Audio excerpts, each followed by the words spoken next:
বিদায় জানালো এলিসা। চিরতরের জন্য হারিয়ে যাচ্ছে মঙ্গল গ্রহে। হয়তো আর কখনোই এলিসা কার্সনের এই পৃথিবীতে ফিরে আসা হবে না। বন্ধুরা, একবার কল্পনা করুন আপনি পৃথিবী ছেড়ে এমন এক জায়গায় যাচ্ছেন যেখান থেকে আর কোনোদিনও ফিরে আসতে পারবেন না, দেখতে পারবেন না বাবা মা ভাই বোন সহ প্রিয় মুখগুলো। চির অন্ধকার এবং নিঃসঙ্গতায় হারিয়ে যাবেন চিরদিনের জন্য, আর কখনোই হয়তো আর এই পৃথিবীতে ফিরে আসবেন না। এমন একটা জায়গায় যাওয়ার কথা ভাবলেই কেমন যেন গা শিউরে ওঠে। তবে বন্ধুরা, এমন এক যাত্রার উদ্দেশ্যেই যাত্রা শুরু করতে যাচ্ছেন আমেরিকার এলিসা কার্সন নামের 18 বছর বয়সী এক তরুণী। মেয়েটি এই প্রথম পৃথিবীর মানুষ হিসাবে মঙ্গলে পা রাখতে চলেছেন।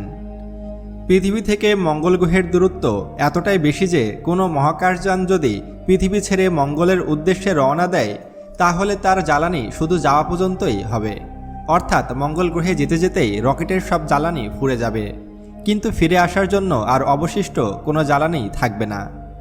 তার মানে মহাকাশযান নিয়ে যদি কোনোভাবে মঙ্গলে পৌঁছানো যায় তবে পৃথিবীতে ফিরে আসার কোনো পথ থাকবে না। আর এই স্থানেই সাধারণ মানুষের মনে যে প্রশ্নটা আসবে তা হলো, এই মেয়েটা কি পাগল না অন্য কিছু? কেন নিশ্চিত মৃত্যু জেনেও এত কম বয়সে এই অচেনা অজানা মঙ্গল গ্রহের দিকে যেতে হবে? এত সুন্দর ফুটফুটে একটা মেয়ে, সামনেই তো তার সুন্দর ভবিষ্যৎ পড়ে আছে, বিয়ে শাদী করে সংসার করলেই তো পারে। তার কেন নিশ্চিত মৃত্যু জেনেও মঙ্গল গ্রহে যেতে হবে? বন্ধুরা, আমরা প্রথমেই এই মেয়েটি সম্পর্কে কিছু তথ্য জেনে নিই, তারপর জানব কবে, কখন, কতদিন পর এবং কোন উদ্দেশ্যে সে মঙ্গলে যাত্রা শুরু করবে। বন্ধুরা, এই মেয়েটির নাম এলিসা কার্সন। তার জন্ম হয় 2004 সালের 10ই মার্চ যুক্তরাষ্ট্রে। আর সে কম বেশি সবাই কার্টুন দেখে থাকি, আর এই কার্টুন শিশু মনে যে কতখানি প্রভাব ফেলতে পারে তার জলজ্যান্ত উদাহরণ এই ছোট্ট এলিসা। যখন তার বয়স মাত্র 3 বছর তখন সেই অ্যানিমেটেড কার্টুন দেখতে খুব ভালোবাসত। সে মিশন টু মার্স নামের একটি কার্টুনে দেখতে পায় যে 5 বন্ধু মিলে কল্পনার মাধ্যমে লোহার পরতে ঢাকা লালচে শীতল গ্রহ মঙ্গলে ঘুরতে গিয়েছে। আর তারপর থেকে ছোট্ট এলিসার মনেও লাল গ্রহে যাবার একটা সুপ্ত বাসনার জন্ম হয়। বলতে পারেন এইখান থেকেই তার মঙ্গল গ্রহে যাবার একটা মনস্তান্ত্রিক পরিকল্পনা তার মনের মধ্যে সবার অজান্তেই শুরু হয়ে যায়। তার স্বপ্ন জাগে সে একদিন সত্যি সত্যিই মঙ্গল গ্রহে যাবে। আর তার স্বপ্নের কথা মেয়েটি যখন তার বাবাকে বলেন, তার বাবা বেট কার্সন তার মেয়ের স্বপ্নে সায় দেয় এবং তাকে গভীরভাবে অনুপ্রেরণা যোগান। সাথে বিভিন্ন রকম মহাকাশ বিষয়ে বই কিনে দেয় তাকে। এইগুলো সে একে একে সব পড়ে ফেলে এবং ছোট বয়সেই সে মহাকাশ সম্পর্কে বেসিক জ্ঞান অর্জন করে ফেলে। বন্ধুরা, আপনারা যারা এই মেয়েটির বয়স দেখে অবাক হচ্ছিলেন তারা হয়তো এখন বুঝতে পারছেন যে মেয়েটির বয়স কম হলেও সে কিন্তু মহাকাশ বিষয়ে অনেক কিছু জানে এবং মহাকাশ ও মঙ্গল গ্রহ সম্পর্কে সে অনেক বেশি জ্ঞানও অর্জন করেছে। বন্ধুরা, এক প্রবাদ আছে, রথ তেমনই মহাকাশ গবেষণা সংস্থা নাসা মানুষ চিনতে কোনোভাবেই ভুল করেনি।